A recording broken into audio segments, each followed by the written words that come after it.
डोलिया पियर डोलिया गोटवी लांगावल डोलिया आगी माई जाई डोलिया बैठेली कौन बेटी सुसुकी सुसुकी रोवे आगे माई जाई डोलिया बैठली कौन बेटी सुसुकी सुसुकी रोवे के कराया गावा बैठबो होया माँ के करासी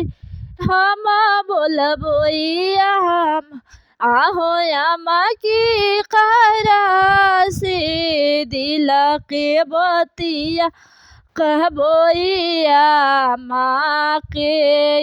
हम के अपन होई है सासु गावा बैठी हो बेटी ननद से हंसी हई बेटी आहो बेटी पियावा से दिल के बतिया कहिया हो बेटी उहे तो हके आपन होई है लाल डोलिया पियर डोलिया गोटवी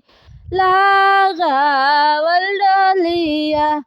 आगे माई जाई डोलिया बैठली कौन बेटी सुसुकी सुसुकी रोवे के कराया गावा बैठब होया माँ के कर से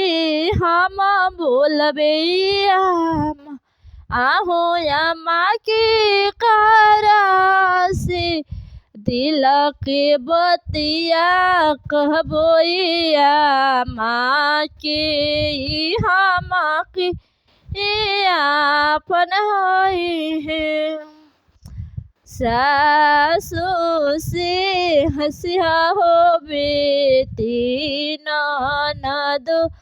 से बोली हो बेटी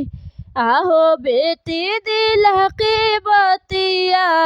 दामाद आसे कहिया हो बेटी उहे तो आपन होई है।